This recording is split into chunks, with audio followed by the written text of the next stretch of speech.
Hi, good morning. So, I am making a video now. This is a primer to rates of reaction. Now, I believe that the concepts that are going to be explained in this video are pretty basic and straightforward, and you may probably be familiar with about 80 to 90% of the information. However, I think that the use of English in explaining these concepts is something that you may not have been familiar with or you may not have done often before. So I'm going to go through this PowerPoint. There's a lot of places where you're going to need to pause the video and have a go at answering for yourself. So have a pen and paper ready. It's just going to be about 5-10 minutes or so. And then, yeah, hopefully it gives you a nice primer into rates of reaction. I must say that one of the learning objectives for the AP exam is that you can design an experiment that enables you to analyze or test the effect of different factors on the rate of reaction. So this first video is a primer into rates of reaction, and then there'll be a second video coming up which talks about a basic experiment that is used to measure the rate of reaction. Okay, so without further ado, here we go. You can pause the video and play it when you think you are done. I don't want you to just order them by how fast the reaction is. I would like you to try and name the reaction. Use the words that explain or define what each reaction is. So pause now. Okay, so the answer is the explosion is the fastest, the explosion on the right. The second fastest is going to be the tablet dissolving on the left. The third fastest is going to be the apple decomposition at the bottom. And the fourth fastest is going to be the rusting of iron. So all of these words are quite useful from a chemical perspective. Explosion, decomposition, dissolving, rusting. Okay. Now, an extension to that, something a little bit harder, but this is for you to gauge how well you understand ways of controlling the rate of reaction already. Can you have a go at this? Suggest 2 ways to increase or decrease the speed of each reaction. So, in fact, just put one way to decrease the rate and one way to increase the rate of each reaction. You can do this on a whiteboard, on a Word document, on a piece of paper, but if you can do at least one way for each one, then you're already off to a good start, but that might not be easy for everyone. So pause the video here and please have a go at it, and we'll revisit this concept at the end. Okay, so let's continue. So, first thing to know, collision theory is the model that more or less explains everything regarding the rate of reaction, because reacting particles need to collide with each other. They need to collide with the correct orientation and position in space, as we've explored in catalysts, and they need to collide with enough energy to overcome the repulsions of outer electrons. And this is done by controlling temperature, surface area, concentration, volume and pressure. We can also do this with some catalysts, it must be noted. Now, temperature. Temperature changes affect rates of reactions mostly for gases and liquids, but also solids. It's clear that gases and liquids will speed up a lot faster under higher temperatures than solids will. However, the concept, the underlying principle of faster movement of particles because of temperature remains the same. Particles at high temperature have more energy and move at faster speeds, and they collide faster, so they're likely to overcome electron repulsions and react. So questions. Explain why you expect a reaction rate to go faster at higher temperatures using terms of activation enthalpy of the reaction. So taking a simple concept, applying it to AP level now. Next, why does a decomposing apple appear not to reach an equilibrium point where the forward and backward reactions are happening at the same rate? So what I'm asking is, why is it that an apple will decompose into nothing instead of reaching a point of decomposition where the forwards and backwards reactions are happening at the same rate? Because remember, all chemical reactions in a closed system should reach equilibrium at some point. Pause the video, answer the questions. Answers are shown here. At higher temperatures, more particles collide with enough energy to overcome the activation enthalpy, so the reaction happens faster. More collisions, more successful, more effective. We're going to call it effective or successful to mean they will form a reaction, cause a reaction. So the reaction happens faster. Finally, for the apple, you can say one of two things. One, the value of K is very large. So it might be that the amount of products to reactants, the ratio is going to be very, very high in favor of the products. Therefore, it appears that all of the apple decomposes. But we do also know that's not strictly speaking true. It will get to a point where it will get to a really shriveled, really disgusting point and maybe slow down or stay there for a long time. We could suggest that at that point it's starting to reach equilibrium. Alternatively, you could say the apple is not in a closed system. You can see that product is being lost as gases. You can see that in terms of the apple gets smaller, it shrivels up. So I have the picture on the last page. You see in the top right, you see how the apple is getting smaller. And the fact that you can smell rotting apple tells you that some of the products being created by apple decomposition are being lost as gases. Okay, next one. Concentration changes affect rates of reactions for liquids and gases. Now, if we look at our apple, it's fair to say that the more actual molecules of reactants there are, the quicker a reaction will take place. Our apple is reacting with oxygen in the air. So in this case, the way to make our apple react faster would be to increase the amount of oxygen. Okay. Now, I did do an experiment with another class and we looked at statute and acid. Okay. So we don't have to look too much at that paragraph in the bottom left right now.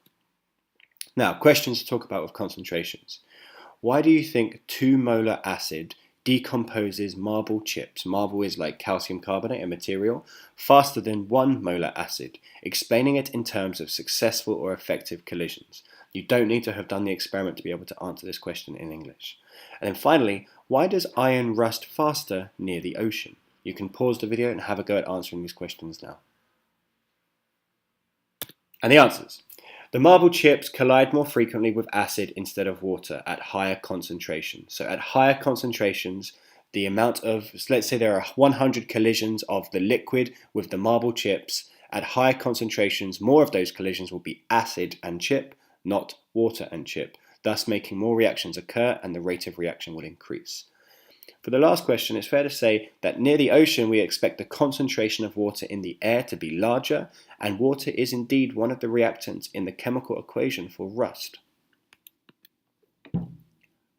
Next one, surface area. So this is to do with solids. So if you have a solid in your reaction, then it's fair to say that increasing the surface area of that solid is going to increase the rate of reaction, because this makes it possible for more collisions to occur. So here is your question. Which would react to completion faster, a large 100 kilogram statue or 100 1 kilogram statues, if both were placed in the same acidic rain conditions, and why? And then finally, what do you think would deliver a drug into your bloodstream faster, a solid tablet or a dissolved tablet, and why? Need to know a little bit of biology for that. Please pause the video and have a go answering the questions first. And the answers are 101 kilogram statue would completely dissolve faster because the surface area to volume ratio is larger, meaning more successful collisions with other reactants are possible. So if I have my same mass of statue divided into 100 smaller pieces, there is more of that surface area exposed to reactants. For the tablet, I think it's quite straightforward to say that the solid tablet needs to be broken down small enough so it can pass through membrane into bloodstream, so a dissolved tablet would get there faster. Again, you can think of a dissolved tablet as taking a large solid and breaking it into very, very, very small pieces. Okay, volume and pressure changes affect the rates of reactions with gases only. So when your reactants are gases, okay? You decrease the volume that a gas can move around in, you therefore make collisions more likely. You can see my picture on the right here. The picture in the middle says baseline, and then you decrease the volume, and you're therefore going to have more collisions between the particles and the walls, and the particles and other particles. Can you explain why? The question. Can you explain why the synthesis of ammonia is conducted on an industrial scale at around 300 atmospheres of pressure? Speak about only rates and collisions, not equilibrium. Pause the video, have a go. And the answer is the rate of reaction will speed up at higher pressures because the reactants are both gases and thus colliding more frequently with each other. More collisions, more reactions, faster rate of reaction. Okay, so this is what you looked at the start, okay? Can you please add to your answers that you put originally with anything new or any more insight that you learnt during this PowerPoint? And therefore you can say to yourself, well, these are the things I have learnt. This is the increase in my knowledge that I have gained. I don't think I need to go through each of the answers myself because I think it's quite evident from the rest of the video what the answers are. So for that, well done. So in summary, increasing temperature increases the rate of reaction because more particles collide with enough energy. Increasing concentration increases the rate of reaction because more reactant particles colliding leads to more successful collisions.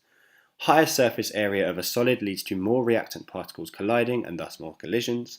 Higher pressure in reactant gases leads to more reactant particles colliding and thus more successful collisions. All very straightforward.